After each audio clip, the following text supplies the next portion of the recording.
तो आप तो ने जो बात रखी धर्म निरपेक्ष के बारे में कि सिर्फ हिंदू, तो धर्म तो जो है मेरे ख्याल से हिंदू मुस्लिम सिख ईसाई उससे भी बड़ा शब्द है, उसको हम एक ही मजहब सूत्र में में तो नहीं बात बांट कर सकते। पहली बात तो आपने हमको बहुत कम सुना है, आप हमको बहुत सुनिएगा। हिंदू का मतलब कोई एक विशेष संप्रदाय नहीं, हिंदू का मतलब हिंसा को दमन करने पर जो भरोसा रखता है वो हिंदू है। जी चलिए, अब एक सवाल जवाब का एक और। जो हिंसा के खिलाफ वो हिंदू, हिंसा जिसे पसंद ना वो हिंदू। स्वामी जी, समाजवादी पार्टी के एक बड़े नेता हैं जो रामचरितमानस को लेकर भी क्या कुछ कह रहे हैं हमने सुना है, और वो आपके बारे में कहते हैं, वो कहते हैं मैं ऐसे ढोंगी पाखंडियों के पास जाना पसंद नहीं करता। अभी कुछ धर्माचार्यों के ढोंग और पाखंड सामने आए हैं, एक से एक बड़े हत्यारे बैठे हैं, और वो ये भी कहते हैं कि आपको तुरंत गिरफ्तार कर लेना चाहिए। अगर हमने इस देश में कानून है, इस देश में संविधान है, इस देश में नीति है, अगर हमने कोई गुनाह किया है तो गिरफ्तार कर लेना चाहिए, देर ना करें। लेकिन राजनेताओं की बातों पर हमारा कोई कमेंट्स नहीं रहता है, क्योंकि सिर्फ उनके कमेंट्स राजनीतिक रोटियों तक सीमित रहते हैं। इसलिए दो कौड़ी की राजनीति में हम करोड़ों के अध्यात्म को नहीं बढ़ाएं। अगला सवाल मेरा यह है कि क्योंकि देश में राजनीति की बात होती है और आपने 2024 का जिक्र किया था कि अब हम 2024 की तैयारी कर रहे हैं, क्या तैयारी कर रहे हैं 2024? हिंदू राष्ट्र, पर 2024 में चुनाव भी है। चुनाव से हमारा कोई लेना देना नहीं है, इधर तो नित्य चुनाव है। अच्छा, एक बात बताइए, बागेश्वर धाम में आप रहते हैं धीरेन्द्र शास्त्री, आपको डर लगता है? किसी के बाप से नहीं।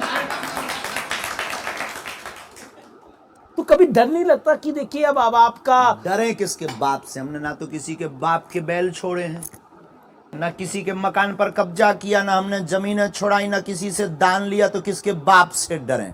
हम बांटने बैठे हैं तो सिर्फ हनुमान जी से डरते हैं, पाप से डरते हैं। हमारे द्वारा कोई ऐसा कृत्य ना हो जाए जिससे धर्म को नीचे देखना पड़े, इससे डर लगता है।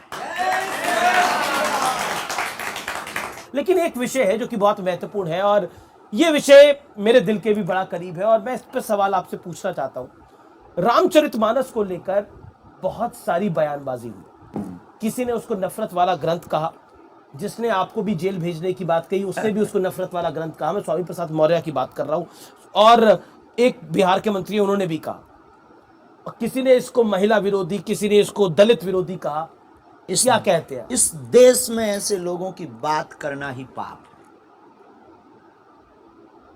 है। राम के देश में राम के विरोधी की बात करना सीधी सी बात है कि उसको बार बार प्रोड्यूस करना है और बार बार उसको आगे अप्रोच करना है। ऐसे व्यक्ति के बारे में ना तो सोचना चाहिए ना बात करनी चाहिए। हरिहर निंदा सुने जो काना, हो ही पाप गौ घात समाना। माता पिता भगवान शिव भगवान विष्णु की निंदा करने वाले व्यक्ति को सुनना और उसको देखना गो हत्या बराबर पाप। आपने दावा किया था कि आपके खिलाफ विदेश से प्लानिंग हो रही है और आपके विरोधियों की संख्या देश के उस पार बढ़ती जा रही है। आप पाकिस्तानियों की भी हिट लिस्ट पे हैं। क्या आपको लगता है कि आपकी सुरक्षा अब होनी चाहिए? साधु संत के तुम रखवारे, असुर निकंदन राम। वैसे तो उन्होंने हमें सिक्योरिटी दे रखी है, श्री हनुमान जी ने, लेकिन लौकिक व्यवहार में अगर किसी को गर्राहट है तो उसके लिए अगर कोई व्यवस्था हो और है, कोई दोष नहीं है या कोई बुराई नहीं। सबको डर, देखो इस देश में कल तक हम कथा कर रहे थे, दरबार लगा रहे थे, कभी बात नहीं उठी। जब से पुरजोर तरीके से कन्वर्जन को रोका तब से लोगों को जलन हुई, तब से नए नए प्लान, एक लॉबी आपके खिलाफ है पूरी। प्लांटेड लोगों का आना, प्लांटेड दरबार में चिल्लाना। अभी कुछ दिन पहले एक प्लांटेड व्यक्ति का पोल खोला दरबार में ही, वो 20 दरबार में चिल्ला पड़ा। धाम पे भी प्लांटेड लोग आना, तो ये एक छोटा सा विवाद बहुत बड़ा बना देना। इस सिर्फ और सिर्फ बागेश्वर धाम के जो सेवक हैं जी, उनको गिराने का एक बहुत बड़ा षड्यंत्र चल रहा, क्योंकि जो करोड़ों रुपए धर्म परिवर्तन कराने में खर्च कर सकते हैं तो वो धीरेन्द्र कृष्ण के ऊपर क्यों नहीं कर सकते?